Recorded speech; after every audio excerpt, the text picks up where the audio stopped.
Ai, ela achou que era eu. Ai, sou primeira mãe. Agora, não sei se isso já tinha de fazer a primeira e a segunda. Quer fazer as duas? Mas é só para que eu possa não ter agência. Mas eu posso começar. Já está? Oh, Gustavo, vamos começar. Com a vossa assistência, mas é o que é. Let's begin. Nós vamos o tempo todo para fazer. Vamos lá. Anabela, posso começar? Sou mais bela. Posso começar? Bom dia. Bom dia. Bem-vindos ao segundo dia da conferência.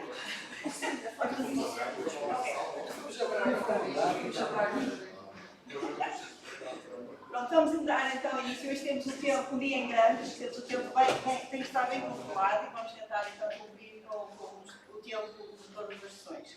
Temos mais 4 apresentações e vamos começar com o colega Isabel João, do Instituto Superior de... Não, é do Instituto... Como é que é? Do ISEL. Que vai falar sobre a analysis of the students' academic performance in the Master Engineering course. Ok. Bem, não sei se vale a pena falar em inglês, não está cá ninguém, mas posso falar. Ok. Pronto. Então, o teu inglês é muito bom. Então vou falar em inglês, pronto, que é para treinar. Também não é assim tão bom. Ok.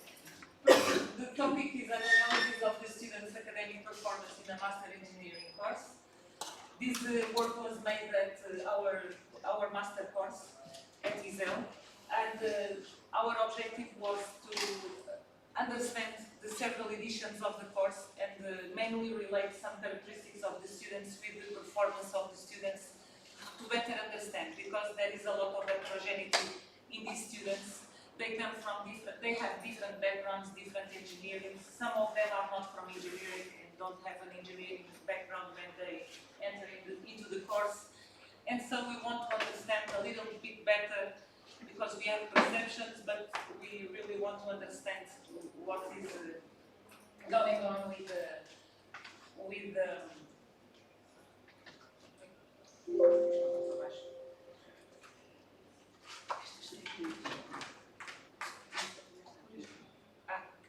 sorry. So the objective of the work, I will briefly explain. The study, we did a descriptive analysis and longitudinal analysis, some discussion and the conclusions. The main objective of the work is to understand the variables that may have impact in the academic performance of the students. The main objective is to help the coordination of the course to better understand what actions to undertake in order to better understand the performance of the students, and also have an idea on the drivers and barriers that are related to the student's performance. So the student was performed at the Quality and Environmental Engineering Master course at ISEL, an engineering school from the Lisbon Polytechnic Institute. The study covers all the years of operation of the course. Since its establishment, the course was created in the academic year 2015-2016, and we did the study till the academic year of 2021-2022. So here I have a descriptive analysis where we have all the information related to the students, mainly the gender, the nationality, the enrollment age. As you can see, we have students of different ages. We have students that have just finished the bachelor and entering the master. We have students that are already working, but they are not senior engineer, or they are not seniors at their profession, and we have seniors that come to study again, and so we have different studies. Also, we have Portuguese and non-Portuguese students. Mainly the non-Portuguese students are from FALOP countries, or they are from Angola, Mozambique, also from Brazil, and that is mainly the composition of the course. Some are from engineering, but we have also a lot of students that are from non-engineering courses. They are from sciences, but not from engineering courses. And so we really want to understand what is going on with the performance of the students all over the years. Due to the heterogeneity of the students who attend this master's degree, 5 research questions were defined to relate students' characteristics with their performance. So these were mainly the students that we want to see. These are mainly the questions which we want to see the answers. Do the students belonging to different age classes have different academic performance? Do the male and female students have different academic performance? Do Portuguese and non-Portuguese students have different academic performance? Portuguese bachelor origin versus non-Portuguese bachelor origin related to the performance, and the type of bachelor course, engineering versus non-engineering, if these have impact on the academic performance. The variables that we study as response variables was the average grade, the number of ACTS completed, and the dropout as a measure of unsuccess. So we use Kruskal-Wallis test in order to make a statistical test to better understand the results. And so here is the explanation only for the age classes. So we established the null and alternative statistical hypothesis to study the differences, and we make the hypothesis testing in order to better understand the results. And so we came to the conclusion related gender, nationality, enrollment age, Portuguese, non-Portuguese bachelor, engineering, non-engineering, engineering, non-engineering course related to the dependent variables, average, ECTS completion, and dropout rate. We conclude that only the nationality and Portuguese, non-Portuguese bachelor is related with the average grade. So we have no relation related to gender. We have no relation related to enrollment age and engineering, non-engineering. And the SCTS complexion, we didn't find any differences, statistical differences. And in dropout rate, we found differences in enrollment age and Portuguese, non-Portuguese bachelor. This is interesting for us because with a lot of studies we have the idea, and it happens, that gender may affect performance, and some studies even say that girls have better performance than males in some cases, but we didn't find that result with gender. We find no statistical result, and also with age, which for us was a surprise because we have students from really different ages, and sometimes there is the perception with the professors and the courses that usually say, well, students that have older usually, and came back to school after several years without studying, they will have problems, and we didn't find that result. So for us, it was interesting to make the study. So the nationality of the students and the origin of the bachelor, if it is Portuguese or non-Portuguese, this for us, we find it as having impact on the performance, especially students from PALOPS, from Angola, Mozambique, Brazil show a little lower performance than the others. And so in this case, we find here that result. Then the enrollment age and the origin of bachelor, Portuguese and non-Portuguese have impact, but in the dropout rate. So this was for us an interesting result. Here we can see the result for the nationality, which we can see that the Portuguese students have a better performance related with non-Portuguese students, and then for the bachelor origin we can also see that it exists difference. If the students make a bachelor outside Portugal or in Portugal, it has difference in the performance. So this was the main conclusions of the descriptive analysis. Then we try to do some longitudinal analysis, but we do not have a lot of data because we do not have a lot of students. So we have, okay, I will try to, these are the main questions that we use. percentage of students that complete the master course, percentage of students that complete curricular units except dissertation in 2 years, and so on. We also describe some questions in order to make this longitudinal study, and so we see in all the years, we only have in all the years in these 7 editions 126 students. So it's a low number to make longitudinal analysis, so we cannot make statistical analysis, only this kind of analysis, because it's the whole number of students that we have. But we can see some interesting information here, and so the percentage of students that complete the master course within the expected 2 years is only around 20%. We saw that in the coronavirus pandemic in 2020, we observed by the longitudinal analysis that 80% of the students finish within the expected 2 years, and the pandemic evidenced no effect in the percentage of completion in 2 years when compared with the other years. So it had no effect in our students. So this is interesting too. Then I want to say something just about coronavirus again, but I don't know. What can we say? We also have the information of final grade, the range of final grade obtained by students, and we can see that higher grades, this was what I wanted to highlight. We show higher grade observed for the students that enrolled the master course during the academic year of the coronavirus pandemic. And that, I don't know, but I think that we low a little bit our, how can I say, our exigence with the students, our standard with the students. I don't know if that is the reason, or if the students perform better because they really assist to classes online. We can only, I don't know, I cannot take conclusions, but it's an evidence.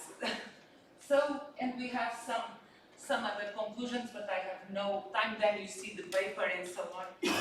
And the results were very important for us, for the coordination of the course. The crucial Wallis statistical test was an important tool to use in the descriptive analysis to see differences, but statistically. And the longitudinal course, the longitudinal analysis was very important, but we do not have a lot of data to make cohorts. So cohorts are based on small data, so that's the information that we could observe. And this is a starting point to help academics and coordination course to improve the course. So thank you so much for your attention.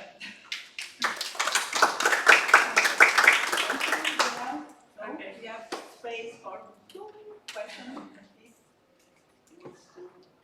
I have a question. Thank you for your presentation. Regarding the non-Portuguese students that you have at your university, do they mostly come from the Portuguese-speaking countries? Or do you also have like people that come from other places in Europe? Or because I think that the results that you presented about being Portuguese or non-Portuguese, maybe the correlation, like if most of the people come from those countries, maybe the correlation is not so much on the fact that they are foreigners, but the fact that they don't have such a good educational background because of their countries not being so developed. So I'm wondering from which country. That's why we also made the relation with the type of bachelor, if it was taken in Portugal or outside Portugal, and also if they are from engineering background or non-engineering background. And we also saw differences in the type of bachelor, if it was in Portugal or outside Portugal. Yes. Thank you. One question? I think they have one. I think it's correlated to the previous questions regarding, okay, you mentioned that you verify some statistical difference between Portuguese or Portuguese language. Okay, what about, and some are not from engineer background, but the others are. Yes. So you study in average, take in mean. Yes. So what about thinking about the curriculum unit that they will work according to the background? So maybe, I don't know, this is an idea, to identify which areas they have more difficulties.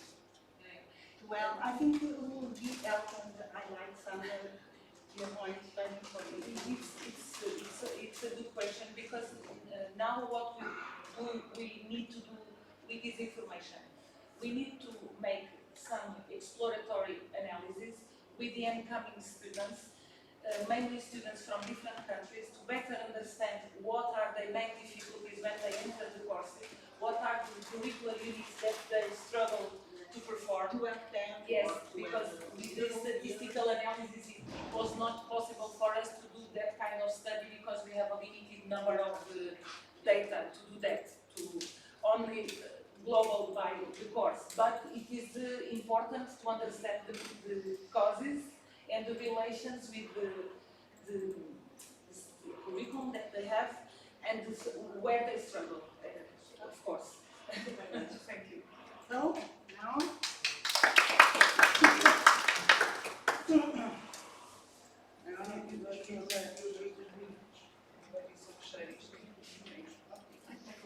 now we're going to the next talk. Will be Maria Barcelos, very normal person from our colleagues. She's going to talk about insights of the gender and higher education. Mouth doesn't work and the touch bar doesn't work either. That was my problem.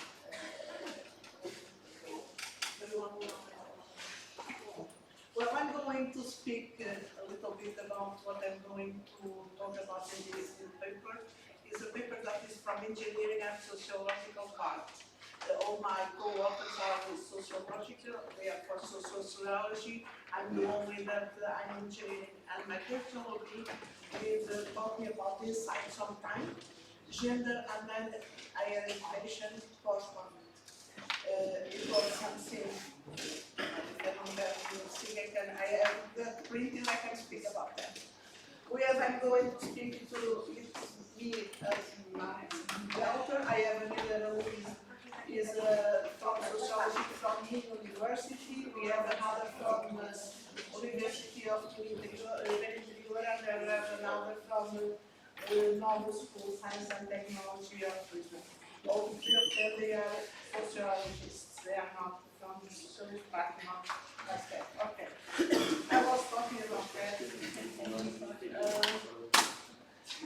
Well, I do some introduction about the STEAM, state of facts, methods, results, and then the discussion and the conclusions. Sorry.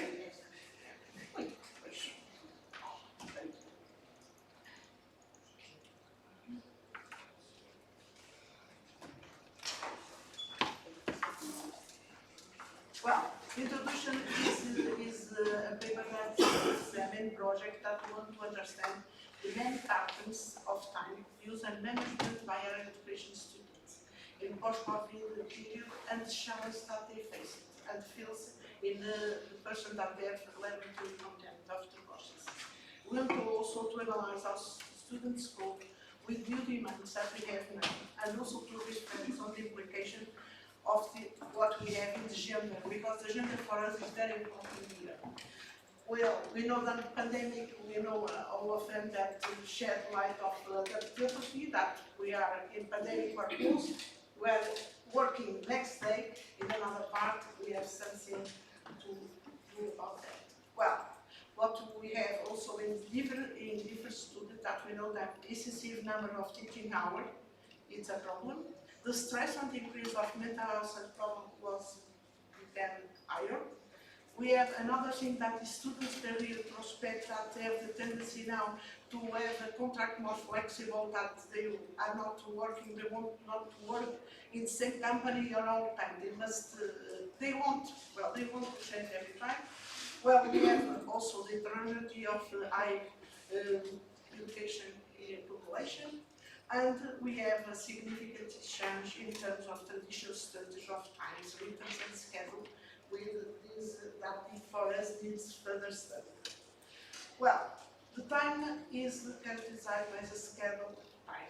We have the formal time that is defined by organization. The university is defined by the schedule that we have here for the contact hours. And we have the informal schedule time that is defined by us, by the individual. Well, people feel time pressure when they have the urgency to complete, when the deadline approaches. We have a lot of the stress of finish everything. Oh, not only for students, for us also it's the same thing. Wasted time is anticipated waiting and productive as efforts that we have here. Well, what we have in studies and we say the knowledge of times and temporalities is now central in all academic fields, in particular in engineering field that we have here, because we have the importance of the practical and laboratory dimension that we have, that we can have in another course that we are going to see, include sociology. You don't have nothing that. 2-1-1 became a reality when the instruction needs to be concerned to enhance learning. We must pay attention to gender equality plans, because the gender perspective is very important for us. We know the correspondence, we have something like 36% consider the variable family as main obstacles to entering higher education, mainly for females. And we have an art that says that domestic care is an obstacle also. Well, women's productivity is affected by telework because they are also responsible for most of those work and care of dependents. I know that happens because when I was giving my classes, I have some students that were mothers and they have their children around them. Well, what we have made a questionnaire and then we have done some survey. It was no probability testing doing for all the students from the university. It was published in the student guide all mail of the new, and we made it social networks. Even so, we have not only 1% of responses, it was only 0.43% of responses. That is not a very significant study that we must do some. But we are also talking about the content, we are talking about the numbers of students trying to understand what's happened here in this case. Well, this is our sample. As you say, it's only 84%. That is not a very significant sample for studying when you have here 20,000 students. We must improve that, but it's what we have. We have more females than males. We have the distribution by the field of studies and for the status that we have. This is, I don't know, you can see very well because I think it's very, very. We have here the results obtained by the situation if they have some difficulties for organizing the time in the gender situation. Then we have related with the field of study. Most of the students that you can see here was from engineering field and sociology field. Even we have done for all the students. Well, what we have here, most 63% said they have some difficulties in organizing their time. A high percentage of working students, because that's a problem for us, said they have some difficulty in measuring the time.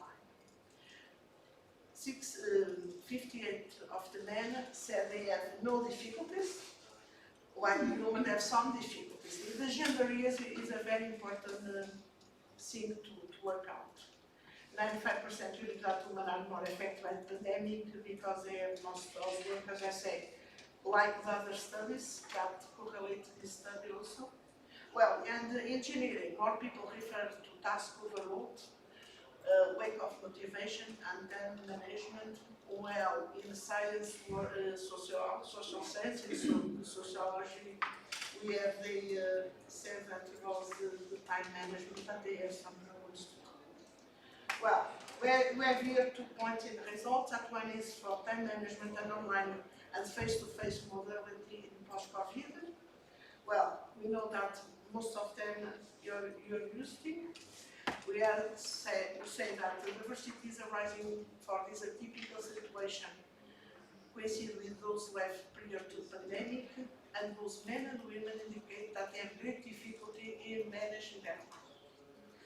The decision of the preferred mode of learning appears to be linked to time management, to have a blended learning. Well, what they say about the advantage of distance learning, the compatibility of students and other activities, family, leisure, sports, the cost efficiency is one thing that most of them say, because if they are from outside, they don't have to drive, they don't have to have a rent a car, something like that. And there is a quality of teaching and interaction. Well, it's not it's a disadvantage, I think.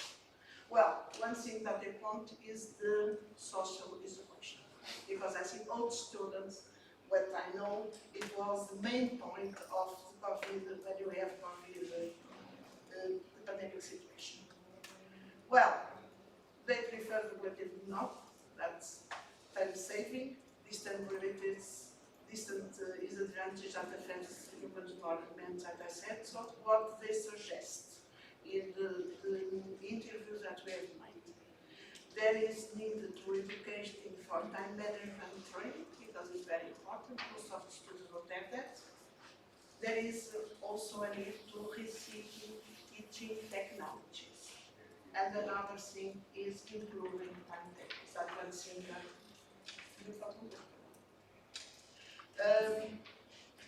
I'm going, desirable working time model. Well, the different genders do not look so much to be in a classroom or down to the classroom.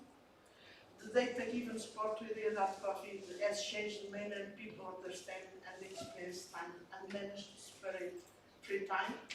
The preferred working time regimes are only for the small details of design. Well, there is a growing need to study times and meetings. Really, not from engineer, but for social part is very, very important today. We know that we have an increase of female persons or students in the university. That is very important to know the gender equality plan.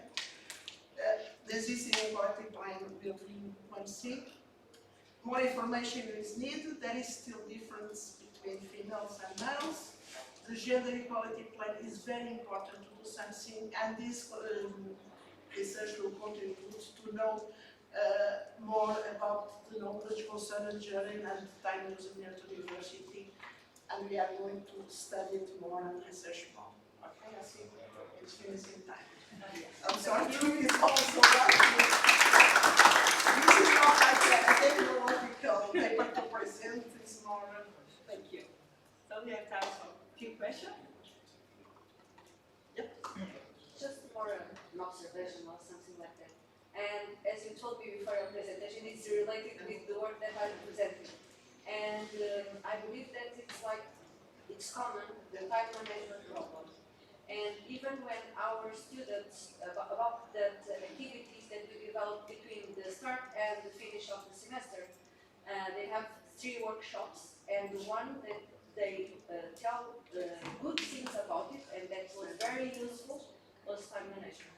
So make some workshops for students and open to all school community. I believe that will bring some advantages. I think it's very important when I give classes, I said to my students with an agenda and set and write. 9 to 10 I make classes, 10 to 11 I'm studying. Then I'm with my boyfriend, my girlfriend, something. To put the agenda to know what they do with the time, because the time is important. Because for most of the students, what we have this study for the exams. And the exams a lot of time to spend. But it's important to manage of time, and the sociology, they work about that thing, a lot of time. It's absolutely important for us also. But it's a good proposal to do this profit engineering, to have something about time management.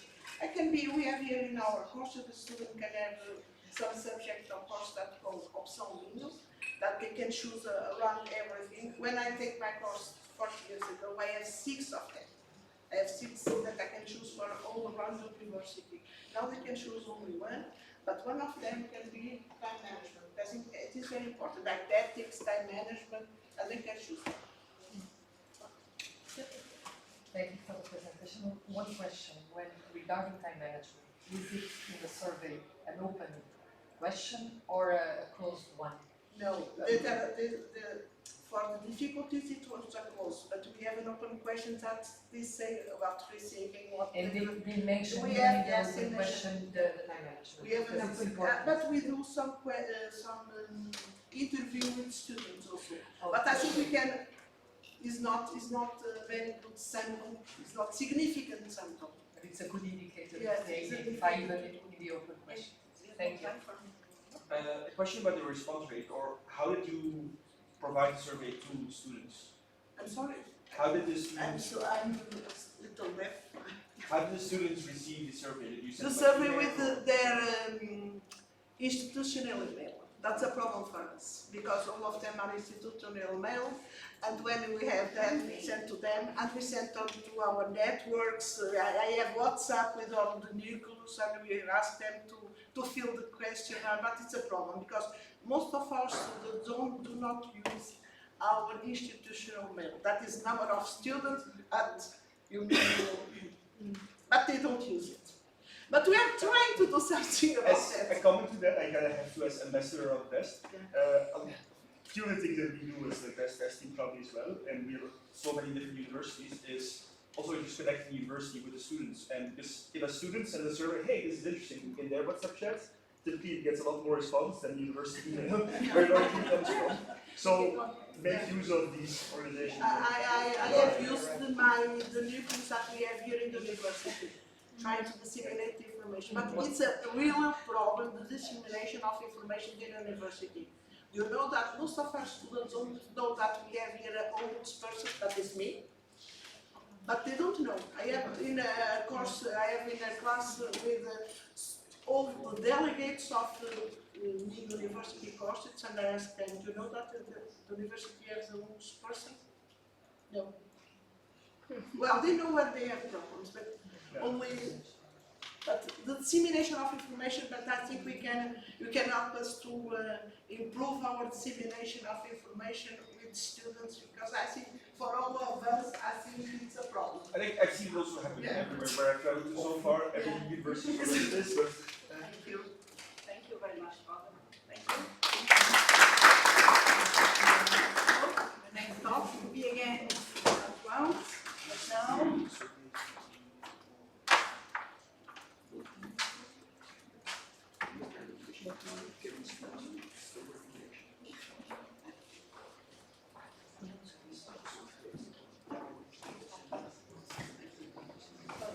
So, we are now going to show us the work entitled Network of Good Practice to Reduce Gender Gap in Engineering Courses.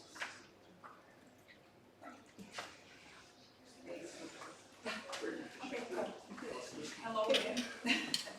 Now, I'm talking a little bit about the network of good practices to reduce gender gap in engineering courses. This network of good practices was created as a group of the Portuguese Society of Engineering Education. The coordination of the network is from Rita Pereira, that is here with us, and another our colleague, Cristina Borges. But I will try to explain a little bit what we try to do in order to enlarge, improve, and strengthen the network, because we really need to do that. Okay, this is the agenda, the objectives, some introduction, what is the network of good practices.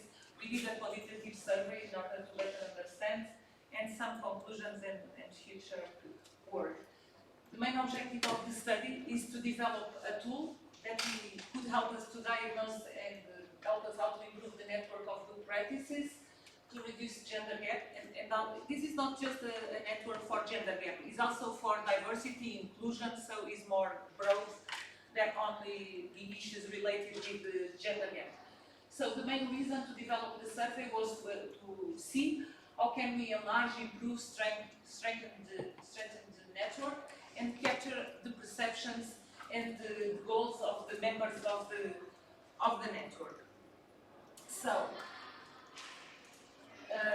there is, as Rosa told, and a lot of people already told, there is in fact an underrepresentation of women in STEM fields. And the gender gap is diminishing, but is still an issue, and is an issue especially in some courses. I am from chemical engineering.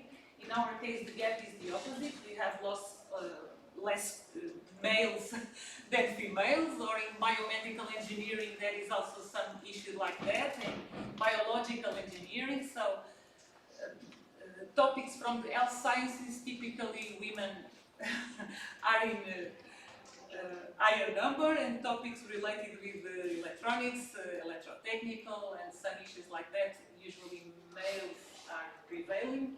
So we need to make it more equal, and we want to work to reach that goal. So we want to attract also females and girls to STEM courses and to engineering courses, because we need a lot of engineers in the next coming years. So we really need to bring more people, not only girls, but we have a deficit of women. So this working group of gender and diversity has the goal of making this a hub to promote partnerships, synergies among people and among organizations.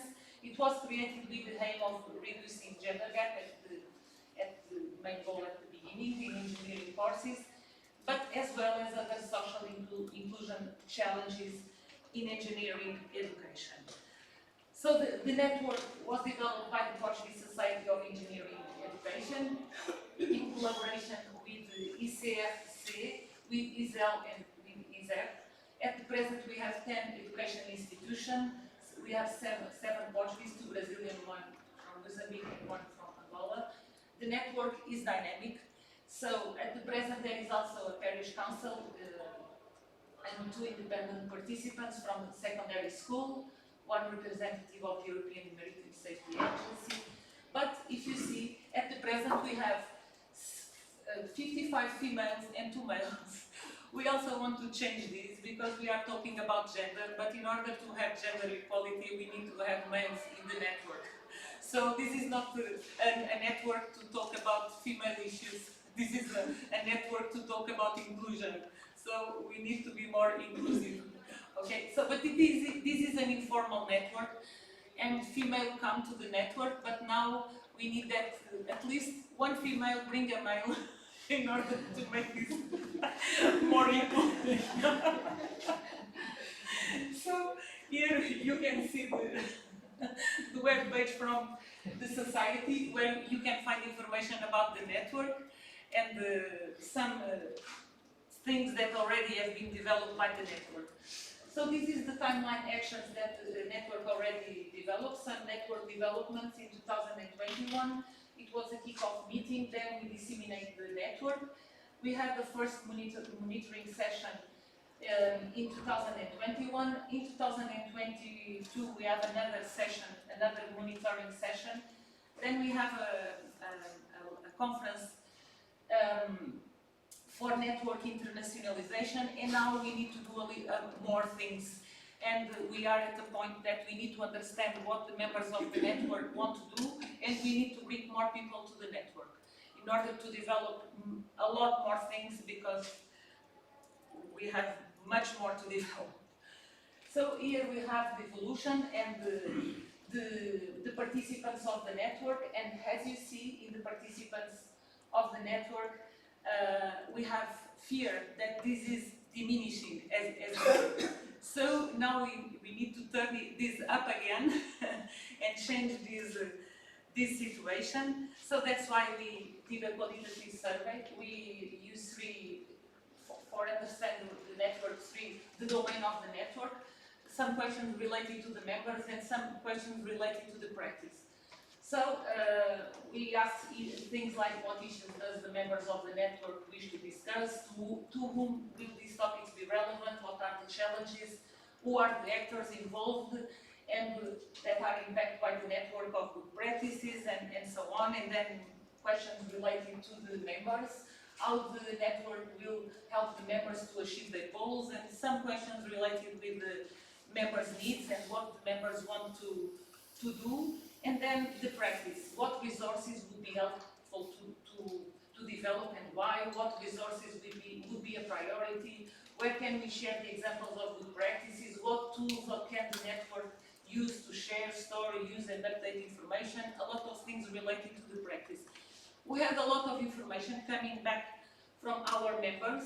I would not share here all the information because we have a lot to see and to get more insight in order to better understand what are the priorities of work or how can we hierarchize these priorities. But things like make systematic surveys, initiatives to define indicators or measures of success related to the actions, develop new strategies, develop topics relevant to teachers, topics relevant to policy makers considering the sustainability goals, enhance collaborative work among the network members, motivate partners and arrange funding to support some of the underlying initiatives, strategies to create more interdependencies among all members in order to improve the collaborative and cooperative work, and all that information. More regular meetings were something that was also speak about. And just to say that all these meetings were online, in an online settings, and now we also need to perform some meetings face-to-face, because members of the network told us that it is important to make online, because also we have people from different countries, but we also need to perform some face-to-face meetings time to time. So, challenge each member to suggest an action to develop or an action to share, creation of small and dynamic groups to perform some tasks and develop some actions, and these were some of the things that were taken from that service. Create a repository, a website, or better use of social media. We also need to develop a strategic plan from the next year. This is something that is missing, and also have an annual plan of the activities. The network is informal, so it grew up looking like that, but we need to have more formal guidance of the network in order to reach the goals. So, and also we need metrics to measure the performance of the network. These are some issues that are missing and that some people referred about it. So, to conclude, there is a need to develop new strategies to maintain, enlarge and strengthen the network of good practices. This is a challenge. At this stage, it is mandatory to ensure members' engagement and commitment, and to define new methodologies, ideas to be discussed and bring new stakeholders into this network. Achieve long-term objectives of motivate female students to engineering courses, narrowing the gap, and also bring to discussion other issues relating to diversity. The survey was the first step to answer in a sustained and objective manner how to maintain and how to reinforce the network. The opinions of the members were very important for diagnosing the next steps to be taken to strengthen and make the network more dynamic. So,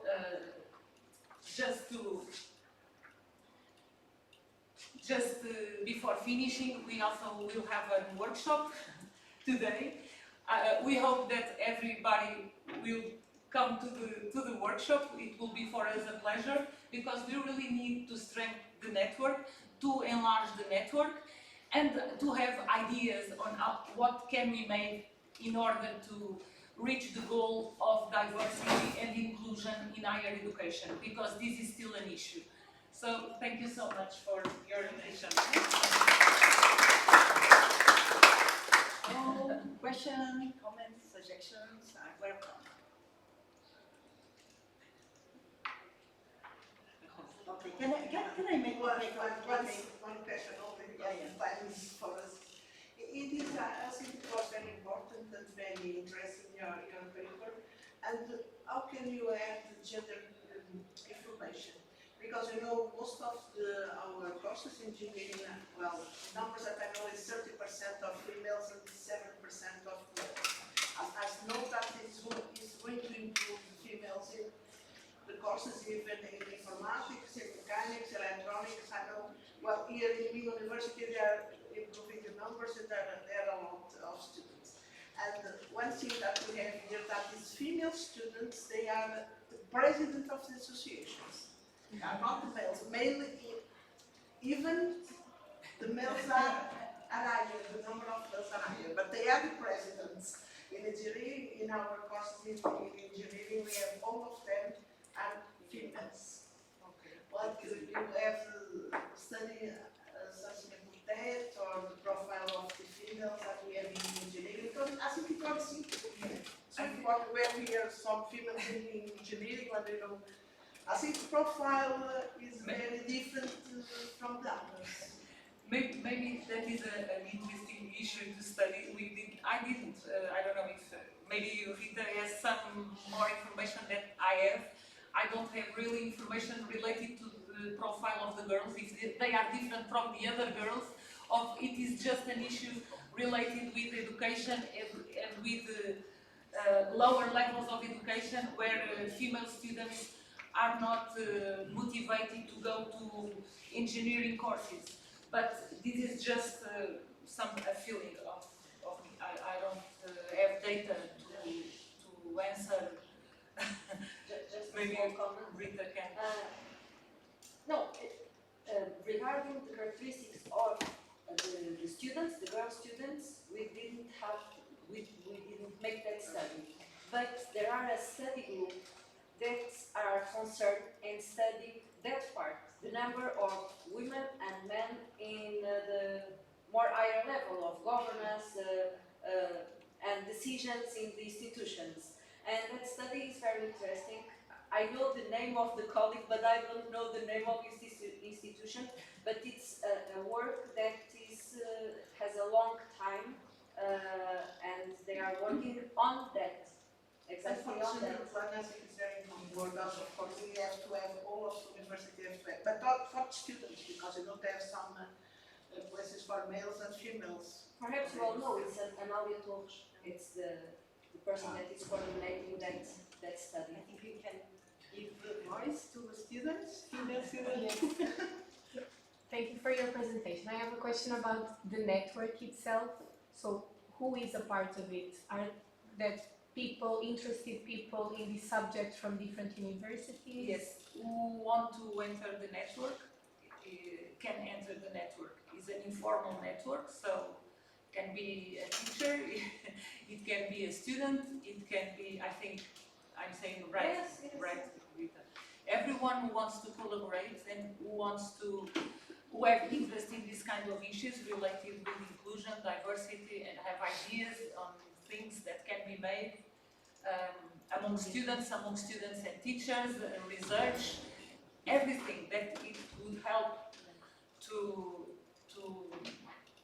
better deal with inclusion and diversity. I think it's welcome to the network. Just the only problem was that when we started the At 11:15, we have to enter here in school. And that a Okay. quarter past 11. Okay, And but then then the I past, thought with you, because we it have a was workshop. the way that we start We the have the network. workshop there. But everyone is welcome, okay? No, in the You want to workshop. talk? Yes. No, it's done, it's done. I And thought we have I thought a we here were. today we have a slot to Yes, talk yes, about. okay. Thank you very much. I have more questions to do regarding this topic, because I also understand interesting in this topic. But look at this. We have our presentation, and we have a male. Thank you, Bill, to be here in this section. So, Bill, we're going to talk about.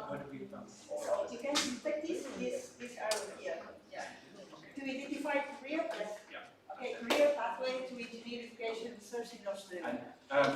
The study that you were talking about, Rita, I think it's EZE. Sorry? An Aliator's study was EZE, I think. Yes, That's for sure. it's true. Thank you very much. Good morning, everybody. In this session, I'm talking about the profile of people who do research into engineering education. And this is some work that I did with a colleague in Australia. The reason that we were trying to do this is that since the start of the century, there has been a growing movement to take research into engineering education more seriously, to see it as a legitimate area of study, just like all the other science, medicine, engineering areas of research. And one of the things that we were interested in particular was how to have a sort of a profile of the people who are doing research in this area. What's their background? Where do they come from? And yesterday, Claudia was talking about the profile of professional engineers. Here, we're interested in the profile of researchers into engineering education.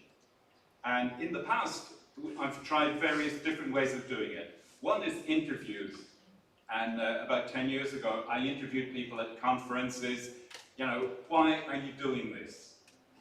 And I interviewed people in Malaysia, Australia, US, Finland, Ireland, everything, and got some very interesting results. But it's kind of complicated to get information in that way, logistically. The other approach we tried was scientometric analysis of publications. So we downloaded nearly 40,000 papers from Scopus, and we analyzed them with a Python script, and we got lots of useful things, but it took us nearly 2 years to do the whole thing. So then we started to think, maybe there's a simpler way of doing it. And we thought, well, nowadays there's lots of information that's publicly available. So let's just see what we can get from the publicly available information about people doing research in Australia. My co-author is in Australia. So that was our purpose. And we used scientometric approach where, first of all, we checked for 2 years, we took 13 engineering education journals, and we analyzed to find the Australian authors who published in those journals. And in those 2 years, there were 104 authors. So we have 104 authors. We analyzed then their Scopus profile, their ORCID, the information on their papers, etc. And we were trying to find out, right, what kind of bachelor's degree do these authors have? What PhD do they have? And we really had no idea what we were going to find. And so I'd like just for 30 seconds to put you in the position we were in when we started out. So what would you predict was the background for these people for their bachelor's degree and for their PhD degree? It could be engineering, natural sciences, education, pedagogy, whatever. So if you have a think or talk with your neighbour, you've got 30 seconds. What 3 were most common for the bachelor's and what 3 were most common for their PhD? 30 seconds.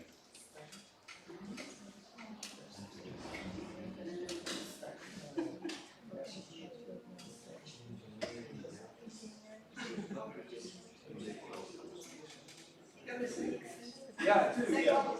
What? Psychology. You think the most common? In what? PhD or bachelor's?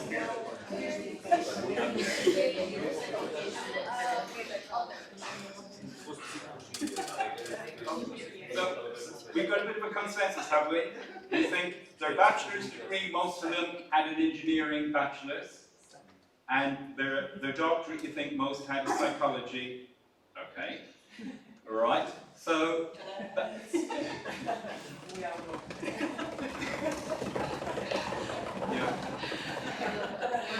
Like one of these reality shows. Well, okay. These are our data for the bachelor's from the 104. Engineering, right? So if you said engineering for the bachelor's as number 1,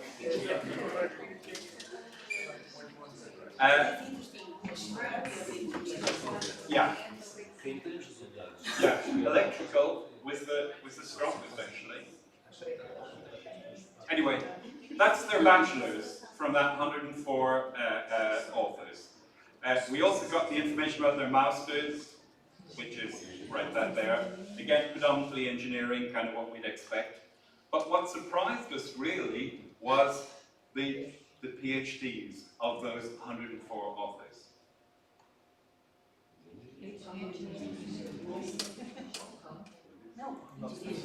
Engineering, right, was the most, was number one. Psychology, no, not even one. So, engineering number one, right?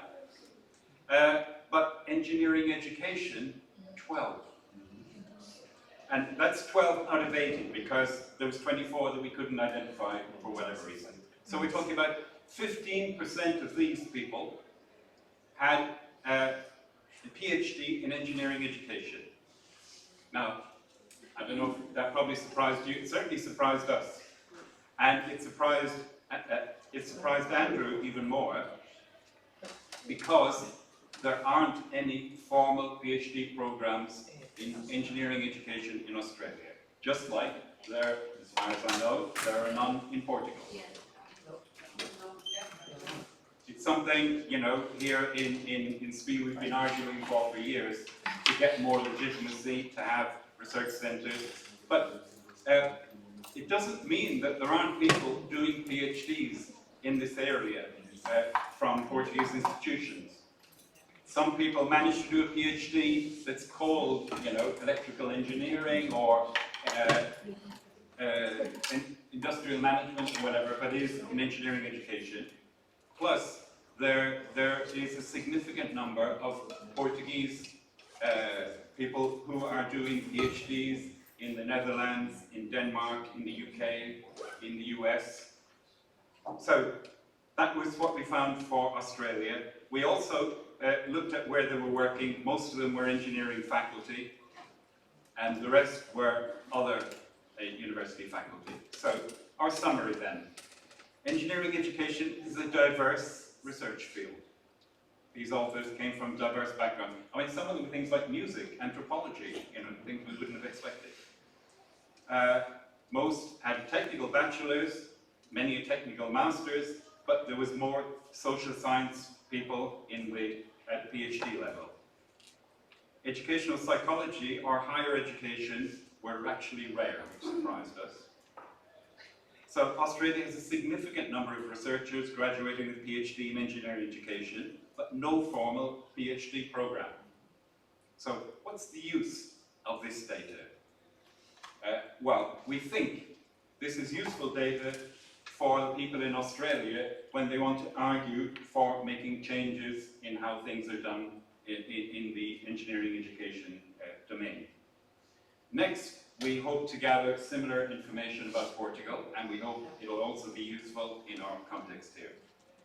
And we've just come to 11 o'clock, which I think is our cut-off point, so I'm happy to answer questions in the tea break, so we'll get back by 11 for tea. Thank you.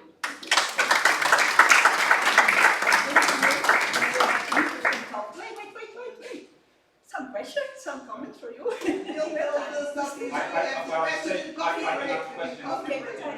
Okay, you want to take question now or coffee break because okay, thank you very much for your here because we are going to have don't speak, 15 minutes for your coffee. because they are waiting to.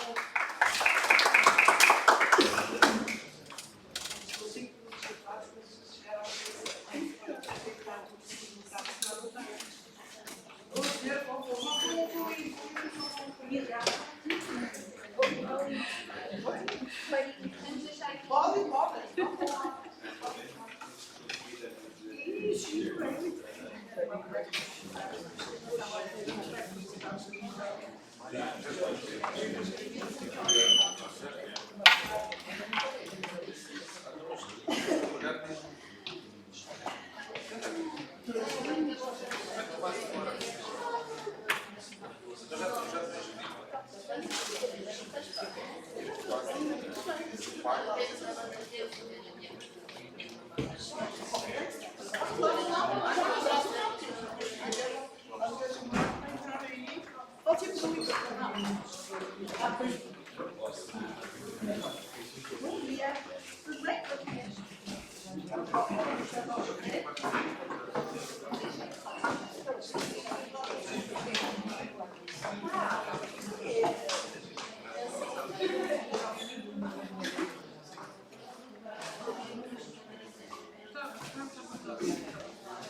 Depois, Sim. fecha-se.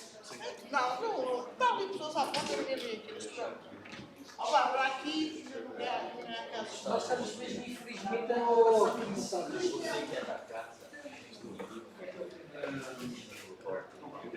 Sim, ok. Tudo bom? Tudo bom, cafezinho, ok.